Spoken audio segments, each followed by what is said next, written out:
नमस्कार दोस्तों, आप सुन रहे हैं आपका अपना उज्जैन का पहला कम्युनिटी रेडियो दस्तक 90.8 FM। सुनेगा उज्जैन, बढ़ेगा उज्जैन। मैं हूँ आपके साथ आपकी दोस्त सौम्या। आप सुन रहे हैं कार्यक्रम मन की कलम से। मैं उज्जैन के प्रसिद्ध रचनाकारों की स्वरचित रचनाएं, उन्हीं की जुबानी। दोस्तों, आज हम पुनः रूबरू होंगे मालवा की साहित्य प्रतिभा श्री राजेश सक्सेना जी से और सुनेंगे उनकी काव्य रचनाओं को उन्हीं की आवाज में। राजेश सक्सेना जी, आपका रेडियो दस्तक 90.8 FM के स्टूडियो में स्वागत है। तो दोस्तों, आइए सुनते हैं राजेश जी की पहली काव्य रचना अधूरापन।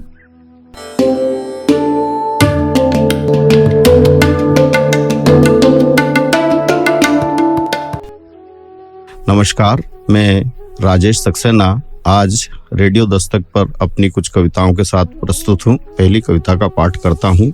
अधूरापन। अधूरापन रखता है हमेशा दूसरों के लिए कुछ करने योग्य। अधूरापन रखता है हमेशा दूसरों के लिए कुछ करने योग्य। अधूरे प्रेम में ही रची गई सबसे सुंदर प्रेम कथाएं। अधूरे प्रेम में ही रची गई सबसे सुंदर प्रेम कथाएं। अधूरे चंद्रमा की कलाएं पूर्णमासी से होती हैं ज्यादा धारदार।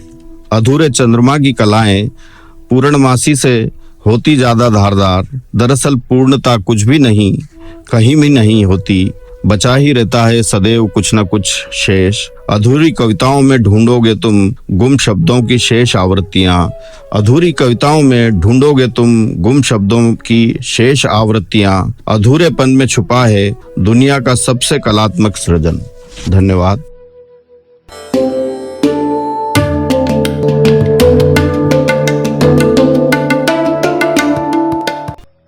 आप सुन रहे हैं आपका अपना उज्जैन का पहला community radio Dastak 90.8 FM।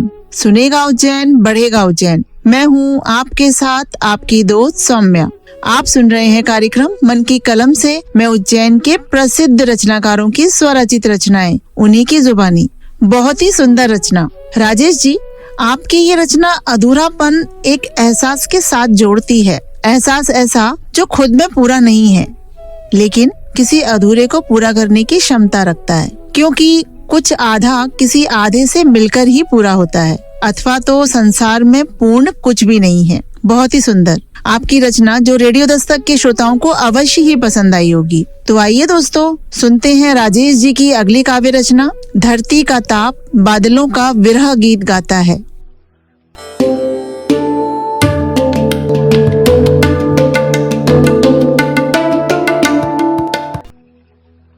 Radio Dastak के सभी श्रोताओं को मेरा नमस्कार। मेरी अगली कविता है धरती का ताप बादलों का विरह गीत गाता है। धरती का ताप बादलों का विरह गीत गाता है। हवाओं के चप्पू आसमानी जहाज का लंगर डाल देते हैं। समुद्र के अथाह नीलेपन में बारिश की आंखें धो रही है। मिट्टी की खुश्क और गर्म त्वचा। रचा जा रहा है रत्नगर्भा की कोख में रिश्तों के बीच का रसायन। रचा जा रहा है रत्नगर्भा की कोख में रिश्तों के बीच का जीवन रसायन। सौदामिनी की तिजारत चल रही है बादलों में और मिलन यामिनी अपने काले घने केश खोले प्रतीक्षारत है बादलों की। रश्मि रथी विलुप्त है कहीं और प्रभात की सीपियां हरी धूप पर मुक्त कर रही है अपनी देह से मोतियों का प्रसव। धन्यवाद।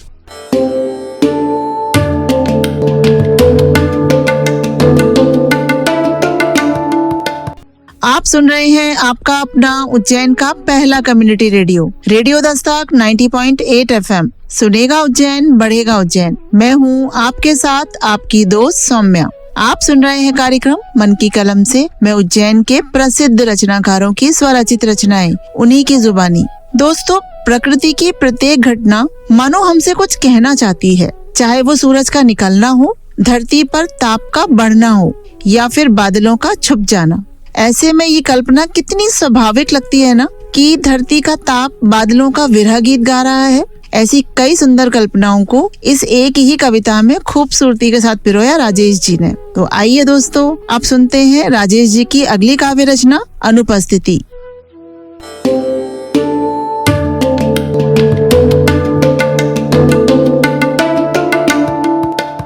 रेडियो दस्तक के सभी श्रोताओं को मेरा नमस्कार। मेरी अगली कविता है अनुपस्थिति। अनुपस्थिति भी एक जगह है जहाँ रहती है प्रतीक्षा की खामोश आंख। अनुपस्थिति भी एक जगह है जहाँ रहती है प्रतीक्षा की खामोश आंख। गंतव्य तक पहुँचने को आतुर यात्री बस की अनुपस्थिति को एक जगह देता है और मस्तिष्क में प्रतीक्षारत आंखें उसे पा जाती है सड़क पर। किसी बच्चे की स्कूल से अनुपस्थिति उस क्लास के ब्लैक बोर्ड से ज़्यादा कौन जान सकेगा। अपनी खामोश आंख में उसे देता है वह एक नए पाठ के साथ। पार्क में रखी पत्थर की बेंच अपने क्षेत्रफल पर महसूस करती है प्रेमी युगलों के न आने पर उनकी अनुपस्थिति और तय हो जाती है एक जगह पार्क में घूमने वालों की आंखों में। कार्यालय से सहकर्मियों की अनुपस्थिति उनके जिक्र को जगह देती है, उनके प्रपत्रों, जानकारी, विवरणों इत्यादि में। इस तरह अनुपस्थिति भी ढूंढ ही लेती है हर कहीं अपने लिए भी एक जगह उपस्थितों की तरह। धन्यवाद।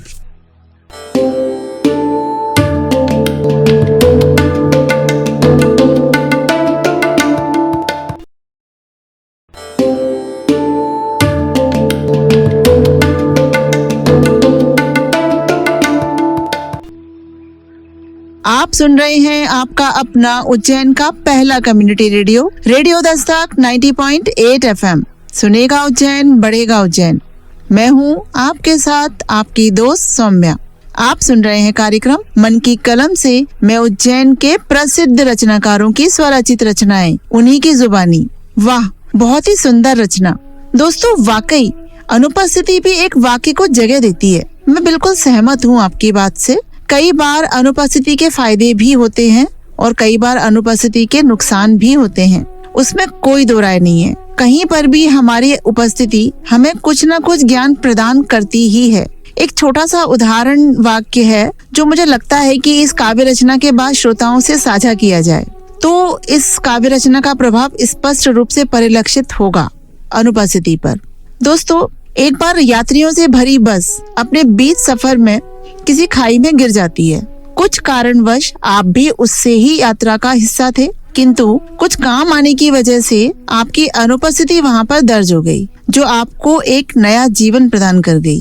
तो दोस्तों, ये आवश्यक नहीं है कि हमारी अनुपस्थिति हमेशा हमें नुकसान ही देगी, वो कभी कभी फायदेमंद भी सिद्ध हो सकती है। तो बहुत ही सुंदर काव्य रचना जिसे अभी आपने सुना राजेश जी की आवाज में। आइए सुनते हैं राजेश सक्सेना जी की अगली काव्य रचना, कितना जरूरी है झूठ।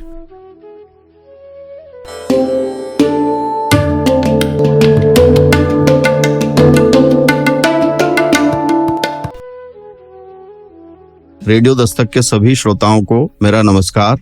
मेरी अगली कविता का शीर्षक है कितना जरूरी है झूठ। जीतने के लिए कितना जरूरी है झूठ, जानते होंगे स्वर्गलोक में बैठे द्रोणाचार्य। जीतने के लिए कितना जरूरी है झूठ, जानते होंगे स्वर्गलोक में बैठे द्रोणाचार्य। गोरेपन की कोई क्रीम नहीं मिटा सकी काला रंग, गोरेपन की कोई क्रीम नहीं मिटा सकी काला रंग, पर झूठे सपनों के कारोबार और इश्तिहारी नायक नायिकाओं ने कितनी जेबें भरी झूठ से। प्रेम में बोले गए झूठ तो इतने कि गिनना मुश्किल, प्रेम में बोले गए झूठ तो इतने कि गिनना मुश्किल। इसलिए लिखा गया होगा यह सुभाषित वाक्य कि प्रेम और युद्ध में सब जायज। सच को झूठ और झूठ को सच बनाने के कौशल ने कितनी ही अदालतों में बदलवा दिए फैसले। झूठ की चमक ने असली सोने को छोड़ दिया है पीछे, झूठ की चमक ने असली सोने को छोड़ दिया है पीछे। वो पड़ा हुआ है लाकरों के अंधेरे धूल भरे कोनों में, वो पड़ा हुआ है लाकरों के अंधेरे धूल भरे कोनों में। नकली पहनकर निकलती है आजकल स्त्रियां, नकली पहनकर निकलती है आजकल स्त्रियां। इस तरह झूठ ने चोरों तक को छक्का रखा है। इसलिए झूठ पर अचरज और दुख जाहिर मत करो, इसलिए झूठ पर दुख और अचरज जाहिर मत करो। तुम भी बोल सकते हो झूठ, बशर्ते वह अधिक आकर्षक, प्रभावी और विश्वसनीय लगे। धन्यवाद।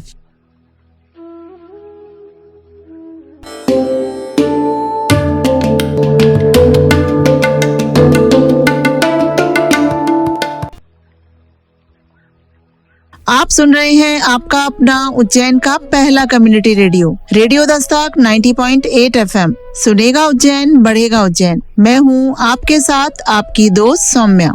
आप सुन रहे हैं कार्यक्रम मन की कलम से। मैं उज्जैन के प्रसिद्ध रचनाकारों की स्वरचित रचनाएं, उन्हीं की जुबानी। तो बहुत ही सुंदर काव्य रचना जिसे अभी आपने सुना राजेश जी की आवाज में। आइए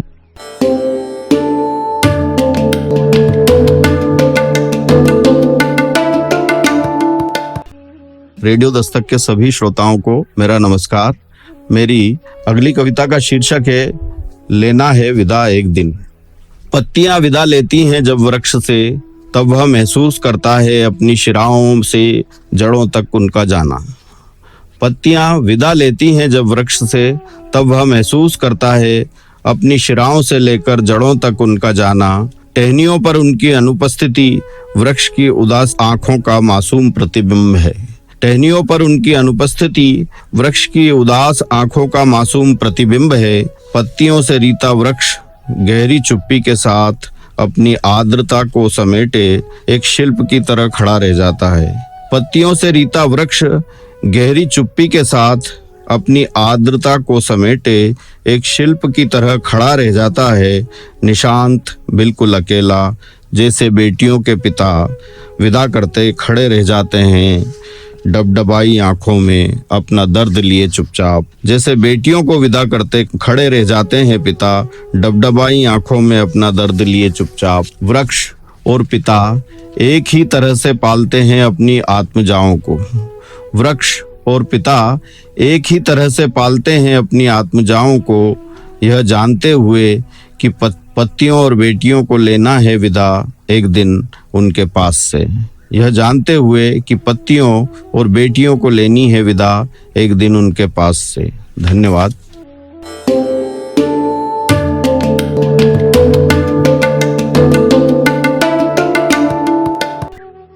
आप सुन रहे हैं आपका अपना उज्जैन का पहला community radio, radio Dastak 90.8 FM। सुनेगा उज्जैन, बढ़ेगा उज्जैन। मैं हूँ आपके साथ आपकी दोस्त सौम्या। आप सुन रहे हैं कार्यक्रम मन की कलम से। मैं उज्जैन के प्रसिद्ध रचनाकारों की स्वरचित रचनाएं, उन्हीं की जुबानी। तो दोस्तों, मन की कलम से कार्यक्रम के आज के एपिसोड में हमने सुना राजेश सक्सेना जी की बहुत ही सुंदर और भावुक कविताओं को, जो हमें एक सकारात्मक सोच प्रदान करती हैं, हमारे दृष्टिकोण को एक साफ नजर भी प्रदान करती हैं। राजेश जी, आपका बहुत बहुत धन्यवाद कि आपने इन बहुमूल्य रचनाओं को हमारे रेडियो दस्तक के श्रोताओं के साथ साझा किया। दोस्तों, अब समय है आपसे विदा लेने का। हम पुनः आपकी सेवा में हाजिर होंगे लेकर कार्यक्रम मन की कलम से, और सुनाते रहेंगे राजेश जी की अन्य रचनाओं को। दोस्तों, आपको आज का ये कार्यक्रम कैसा लगा, इस संबंध में आप अपनी प्रतिक्रिया अवश्य व्यक्त करें। आपके मन में यदि कार्यक्रम से संबंधित कोई पोस्ट या कोई सुझाव आप देना चाहते हैं, तो आप रेडियो दस्तक के व्हाट्सएप नंबर 9406894068 पर हमसे संपर्क कर सकते हैं। रेडियो दस्तक 90.8 FM से जुड़ी सभी अपडेट के लिए आप हमारे social media account Instagram, share chat, Facebook और ट्विटर पर भी जुड़ सकते हैं, जहां आपको कार्यक्रमों संबंधी अन्य जानकारियां भी मिलती रहेंगी। तो दोस्तों, अब समय है विदा लेने का। अब अपनी दोस्त सौम्या को इजाजत दीजिए, लेकिन कहीं मत जाइए। सुनते रहिए आपका अपना रेडियो दस्तक 90.8 FM। सुनेगा उज्जैन, बढ़ेगा उज्जैन।